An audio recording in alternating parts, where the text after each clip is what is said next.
రైతులకి పెళ్ళి అయితే అని లేదు, స్వామితో అడుగుదాం ఒకసారి ఏం చెప్తాడా. దాంట్లో వస్తుంటుంది.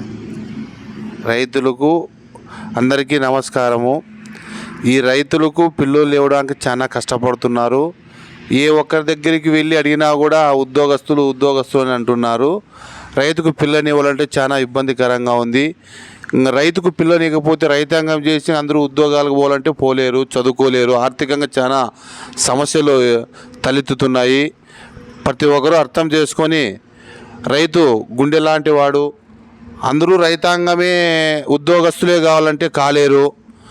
రైతుకు కూడా దయచేసి కొంతవరకు అర్థం చేసుకొని రైతాంగం ఉంటే దేశం బాగుపడుతుంది, రైతులు బాగుపడతారు, యావత్ మొత్తం దేశం అంతా బాగుపడుతుంది. కాబట్టి రైతులను కూడా కొంచెం దృష్టిలో పెట్టుకొని, రైతులకు కూడా ఆడపిల్లలంటే అందరూ చదువుకోవడం జరిగింది.